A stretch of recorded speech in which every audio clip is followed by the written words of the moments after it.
So this is a presentation on Headwall Photonics Incorporated LiDAR systems, some of the ways that they work, the ways that they can be used, and in particular, how we can process the data from raw data to actionable intelligence. The systems I'm going to be talking about, basically we fly them on this M600 drone. We can fly them on other drones as well.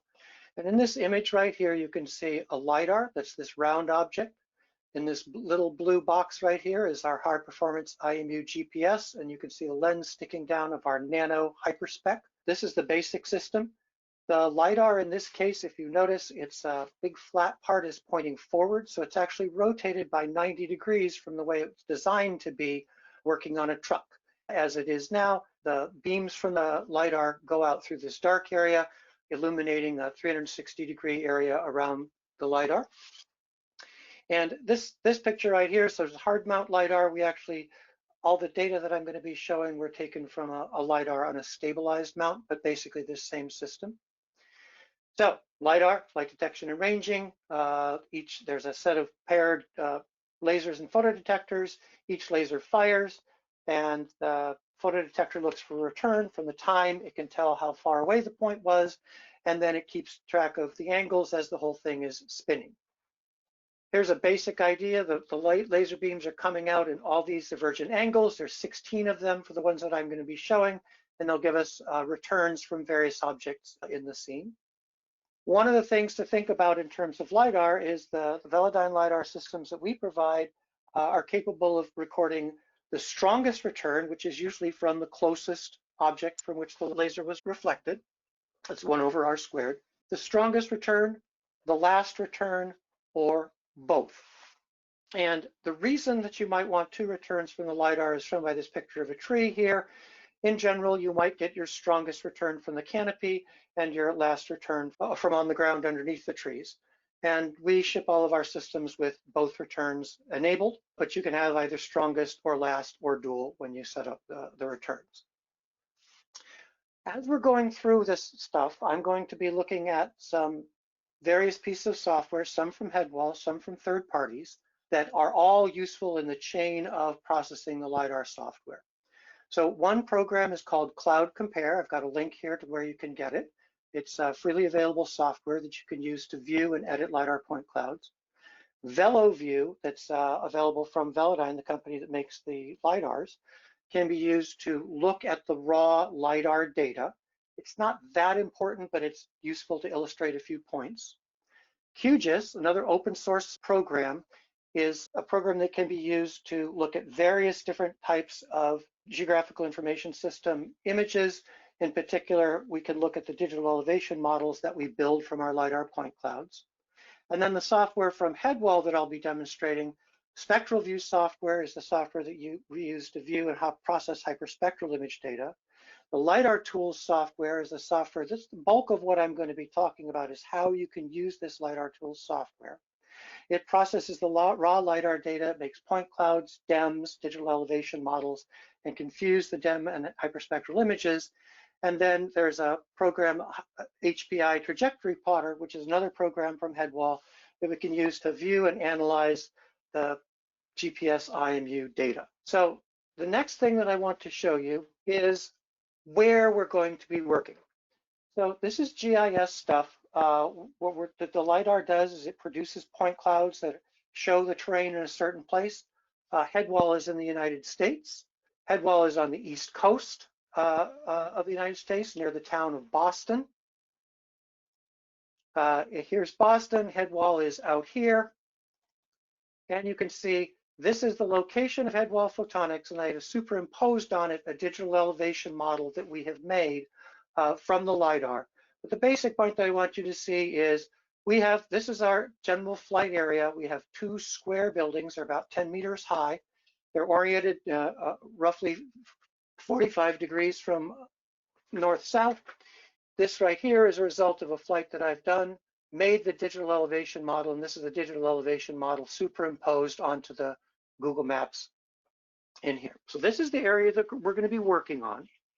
And so next I want to talk a little bit about how we can understand the LiDAR data and interpret the LiDAR data. And this is before I show you how to actually process it. So this was the program QGIS. which we can use to see the GIS data.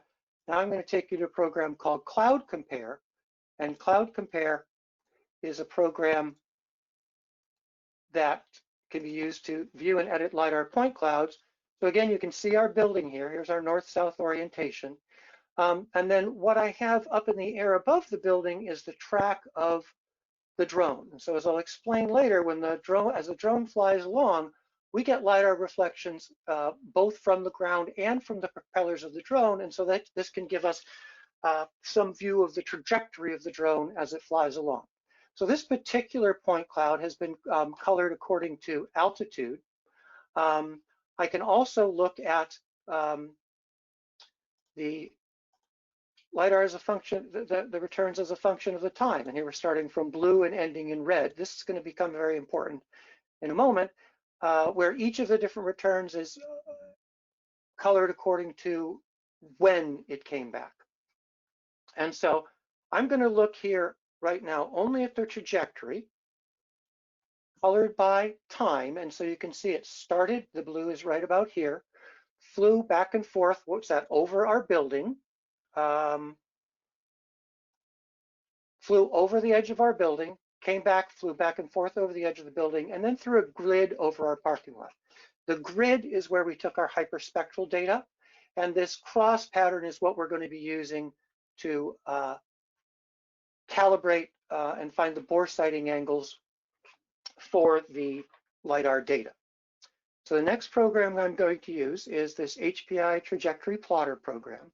This is a compiled MATLAB program that we make available to our customers. And it reads in the navigation data from a flight and produces a series of plots. And one of them we will use to analyze, to determine where in the LiDAR data we want to analyze. So it says here, select the IMU GPS data, the Inertial Measurement Unit Global Positioning System unit data. You can open that up and it's going to plot all these out. It's going to generate a series of plots. And I'll walk you through a couple of them, but the most important one is to determine which portion of the LiDAR we're going to use to do our initial bore sighting. So here is plot number 5, which shows the LiDAR data. This picture right here looks similar to what we see in CloudCompare. This is the trajectory of the flight, and this one right here shows where we flew over the building and then where we flew over the parking lot. So we're going to analyze these two sets of data separately, but this part right here, where we go over the top of our building, so in CloudCompare, if I press like this, I get a nadir view. I'm going to bring in the ground, not that one, but this one. And this first section right here, where we go back and forth over the building, we're going to want to look at just a portion of it so that we can see through the side of the building. So it's this leg, it seems to go to the second highest. It's the beginning of, by the color, I can tell it's the beginning of this LiDAR calibration flight, where it goes up and turns around. So if I go back to this first graph that came up, it's the beginning of the LiDAR flight. So this is the LiDAR flight. This is the zigzag pattern over the parking lot. And this portion right here is this first leg, which is in blue in the picture to the right. And so what I'm going to want to do is I'm going to choose two sections halfway along. So I should be in the middle of the building. And those are going to be at, let's see, I think I decided a little closer to about 6. Oh no, yeah, what did I just have right there? 690 to 719. That's times and seconds. And so I'm going to now run the Headwall LiDAR Tools program. As my input file, I'm going to use the LiDAR PCAP.idx file. It's an index of all the LiDAR PCAP files. So what is a LiDAR PCAP file? I'm going to show you what a LiDAR PCAP file looks like. This is using the VeloView software that comes from Velodyne. I'm going to open up the second of the packet capture files. I rotate by 90 degrees to make up for the fact that we've put the LiDAR in a funny position. And we'll start running through this data. So what you should see here is there are 16 different laser beams coming out, and I can show this here. There's 16 different laser beams. The aircraft is sitting on the ground right now, and as the laser spins, we get more and more. Now the aircraft has just taken off. What I want you to see here is that as the aircraft is sitting on the ground and as it's in the air, we are getting reflections from the propellers of the aircraft. So in addition to getting reflections from the ground, we're getting reflections from the propellers of the aircraft, and this is what gives us the trajectory that we're going to see in all of our point clouds.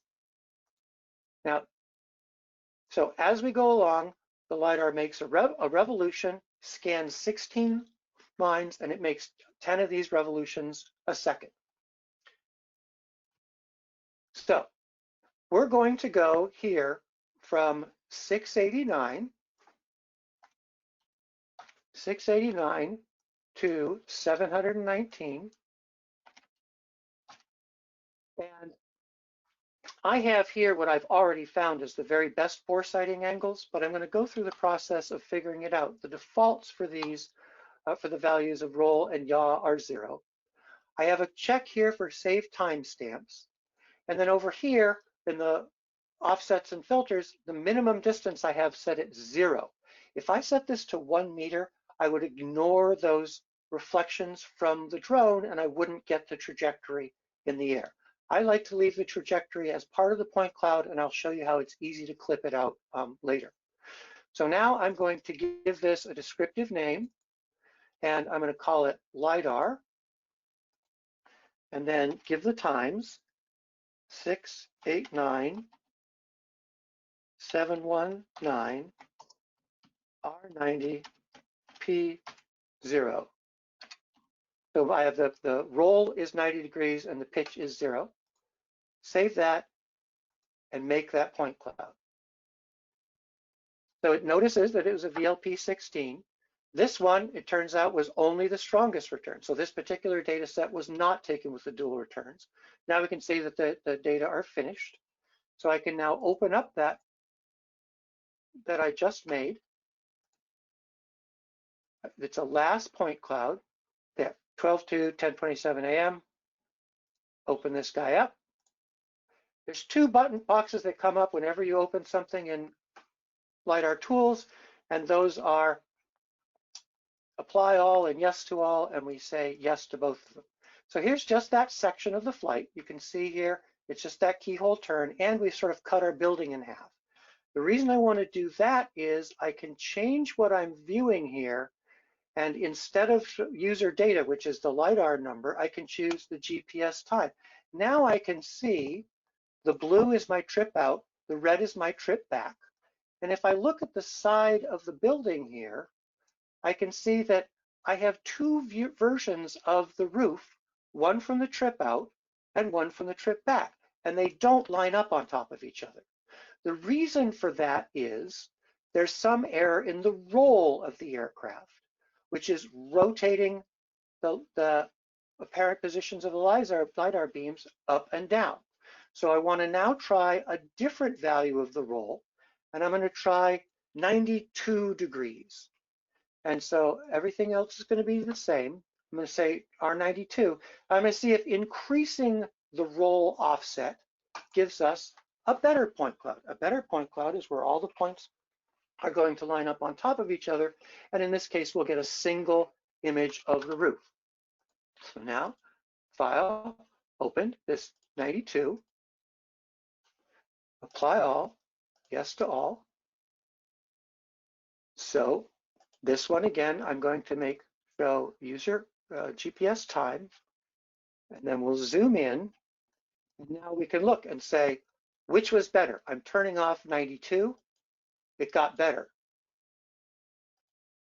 So 92 is not right. I don't want to go in that direction. I'm going to go back and I'm going to go down by 2 degrees from 90 to 88. And change this number to 88. And build the point cloud again. In general, this process of bore sighting takes us at the factory an hour or so to do. You'll be provided, if you get one of our systems, you'll be provided with our factory bore sighting. It should be pretty close. You may wish to use some of these techniques to improve point clouds if you see any problems, but in general, we don't find that people need to do this very much. Now I open this one that says 88. Apply all, yes to all. Again, I'm going to take this 88 one and make it GPS time. Zoom in, and now we see, okay, I had the red on top, now I have the blue on top, so I've gone past it. So it's going to be more than 88, less than 90. And it turns out I've done this already a couple times, and if it is 88.9, and minus 0.2, that's going to give me the optimal image. So let me run this one and then I'll go over how I've come up with these as the best bore sighting for this particular data set and the sorts of things I look at. We're very fortunate that we can use the Headwall building, but there are some other ways that we can do this just looking at the ground as well. So my last one, which is I didn't bother changing the name. Okay, so this last one right here, again, go to time, we'll zoom in, and if we turn this off, you'll see we have a single version of the roof with the reds and the blues pretty well mixed together. The next thing I want to show is how we adjusted the pitch. Actually, it looks here like the pitch isn't quite right. I can see that this is the direction the aircraft is traveling, and if the pitch is wrong, that's why in the early part and the later part, I'm getting two different values for the locations of the windows in the front of our building. So I'll go back to the LiDAR Tools, pitch minus 0.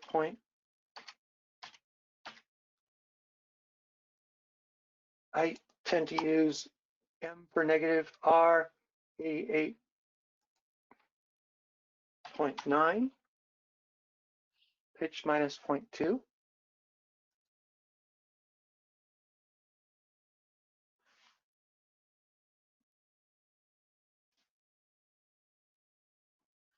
Again, go into CloudCompare, open up that one. I'll get my options, say yes to all, apply all, yes to all.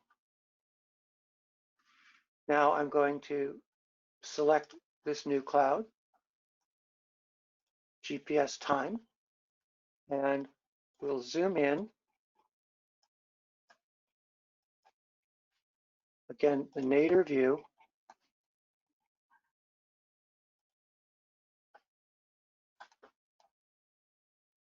And it still looks like my pitch is not quite right. I can mess around with this a little more.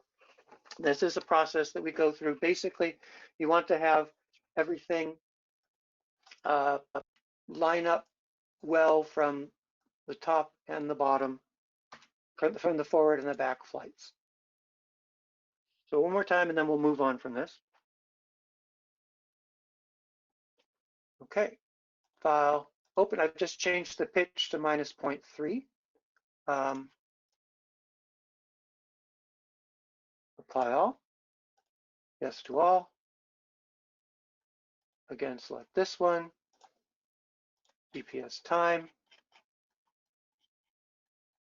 Look at these windows and gotten them a little closer. when I was at the pitch of -0.2, they were a little further apart. Now they're a little closer. So I've basically got the bore sighting right.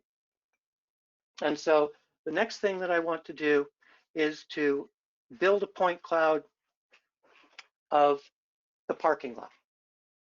And so I'll go back here to our trajectory only time color.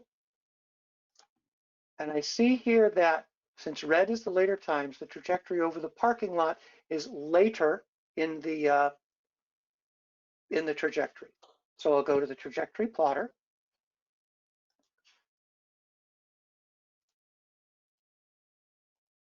Restore my view. This is now going to be where the parking lot is. And so I can move my tooltips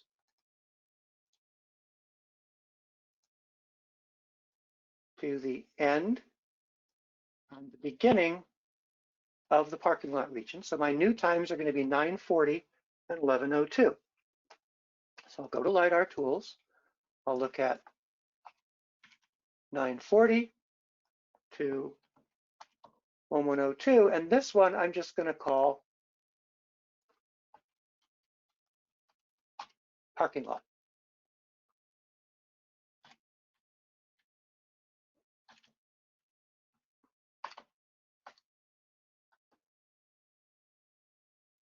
This is going to take quite a bit longer to process. It's a fair amount more data, and that's going to give us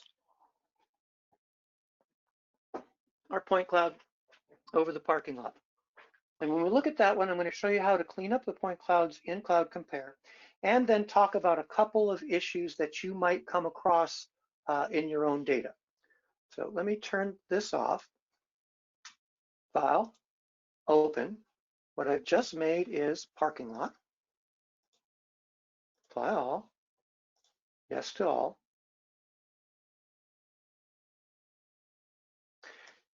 Now this one, it looks like it was actually flown on a fairly cloudy or somewhat overcast day. You can see this bounding box.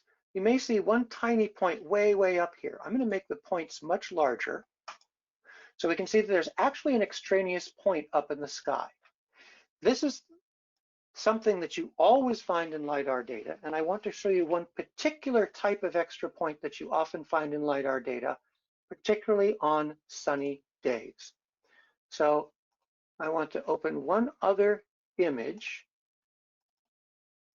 This is from a flight that was taken on a very sunny day when we got lots and lots of extra points in the air, and it took us a little while to figure these out. My basic explanation of it is the LiDAR works at 903 nanometers. The photodetectors for the LiDARs, the lasers are at 903 nanometers. The photodetectors are optimized to look for light at 903 nanometers. But at some point as it's spinning around, the LiDAR is pointing toward the sun. And if a photodetector is pointing towards the sun, it may get signal multiple times in that interval where it's looking for the return from the LiDAR. Of course, there's no return for the LiDAR from the sun, but what we see is these sheets of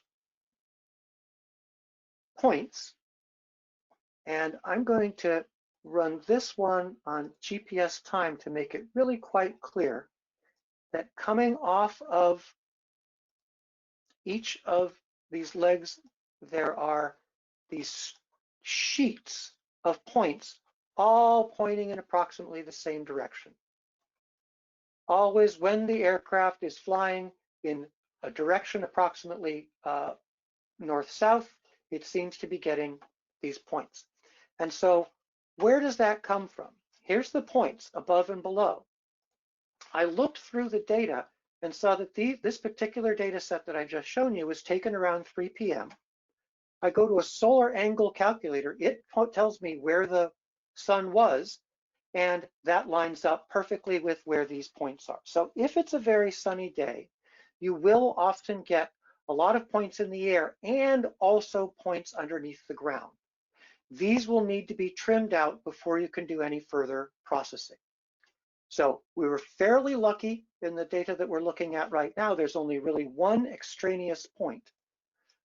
So what I'm going to do now is, first, just to make this a little easier to see, export coordinates to scalar fields. Now I get my colored picture. I'm going to get rid of the trajectory. I can see that I do have the right part of the trajectory over the parking lot. I'm going to get rid of the trajectory and the extra point with this snipping tool. First, isolate the trajectory and the extra point. And now what I'm doing is I'm drawing a polygon which actually makes a cylinder which punches straight through space and gets rid of all parts inside. I'll say check on that. And now I have a point cloud that is just the parking lot. So this is what I'm going to use to build my digital elevation model, my image of the parking lot. So I'll take this right here, File, Save, and I want to save it as a last cloud. And I accept the defaults here. You'll find when you save LiDAR point clouds from CloudCompare, a saved cloud tends to be bigger than one that's generated in SpectralView. I believe that's because there are multiple fields that LiDAR Tools doesn't necessarily fill that are filled by the CloudCompare. So now I've got this point cloud. I'm now going to build a digital elevation model out of it. LiDAR parking lot. Here's my LiDAR parking lot cloud, the one that I just saved.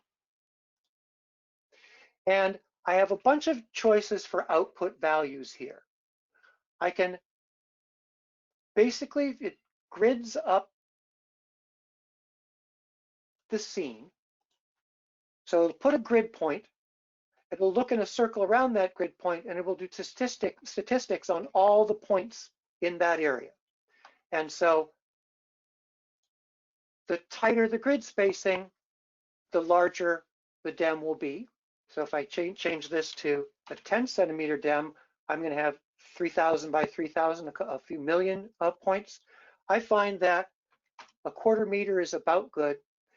I can put out the minimum, the maximum, the mean, a bunch of different statistics on this point cloud.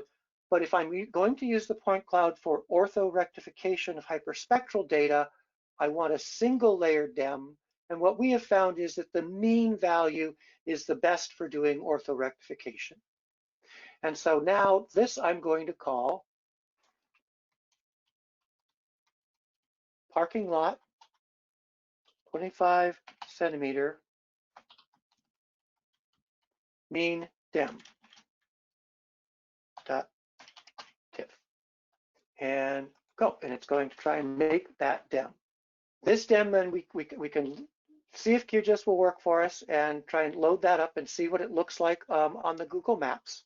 And then we can use it in the Headwall orthorectification software. So I'm going to, in QGIS, layer, add a raster layer, and that's going to be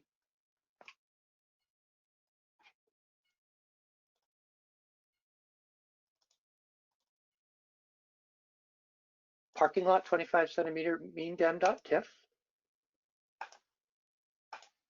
And this is the portion of our area that we flew over, and so we can see the parking lot is well covered by a digital elevation model that we've just made from the LiDAR point cloud. So I'm going to use this digital elevation model in SpectralView to orthorectify a data cube that was taken as the aircraft was flying back and forth over the parking lot.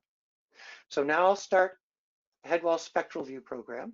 So this is the one that is used for analyzing and processing hyperspectral data. I will go and choose one of our data cubes, and I'm going to open up only the red, green, and blue layers of the data cube. It's much faster for doing the spectral processing. So you can see our red is 670, our green is 540, our blue is 478.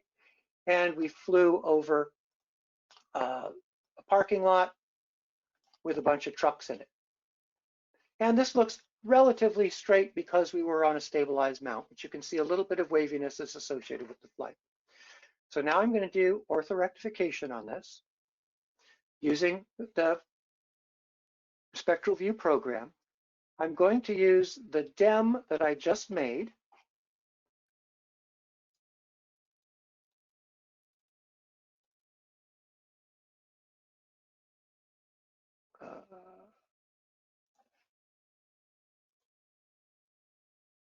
Okay, and it looks like I'm going to have a spatial resolution of about 3.6 centimeters here.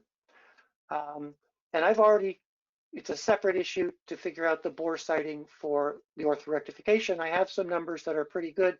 It's a similar process to what I went through for the LiDAR processing to figure out what the offsets of the GPS data are to get optimal orthorectification. I'm going to run this.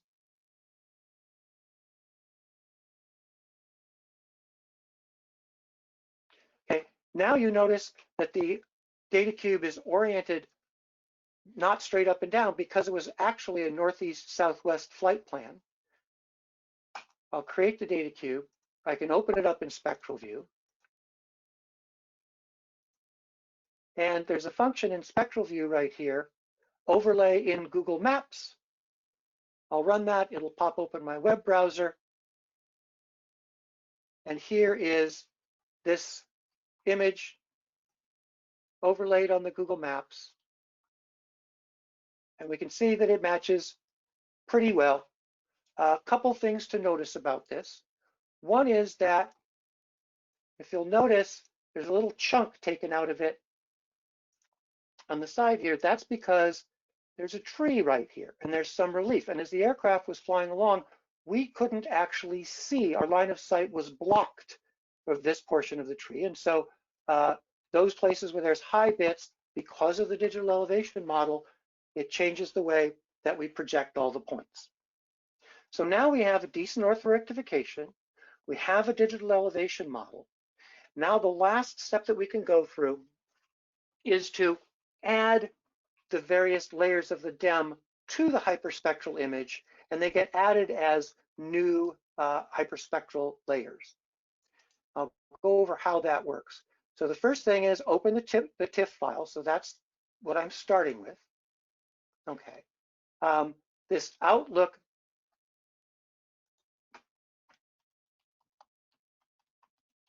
So I'm going to take the DEM plus the hyperspectral, and then I'm going to add for the hyperspectral image our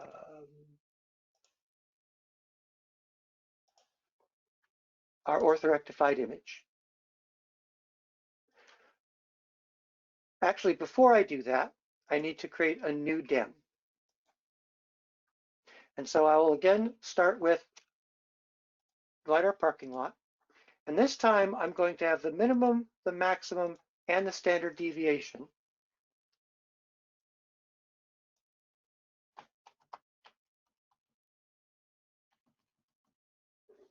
I'm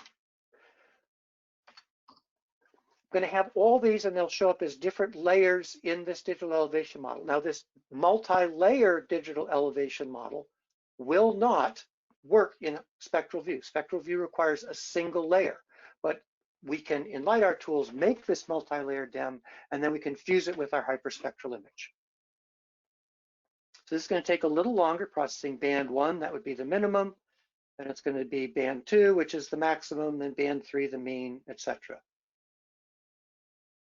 And again, if I could have made this with a smaller spacing, and it would have worked much more quickly. Well, it's possible to do this with arbitrarily small spacing. What we found is if you go below about 2 centimeters, it takes hours and hours to process the data, and you get these multi-gigabyte digital elevation models that don't seem to give much better results than 25 centimeters. So now that I've created the DEM, I'm going to fuse the hyperspectral image to the DEM. So first, I'm going to load this DEM that I just made that has multiple layers. For my output file, I'm going to call it LiDAR parking lot full plus hyperspectral image. I'm going to add the hyperspectral image, the orthorectified hyperspectral image, and start processing it. And what it is doing is it's just writing those 3 layers. It's not doing any real calculation, so it should take a bit less time. And it's going to put those 3 or 4 different types of DEM data into the image. So let's now look at the header for the hyperspectral image that we've just made.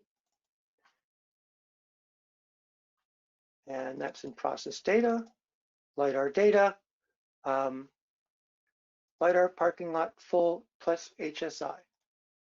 So if we look at the header for the hyperspectral image that we've just made, we'll see that it has bands are LiDAR min, LiDAR max, LiDAR mean, LiDAR standard deviation, then 480, 540, and 670.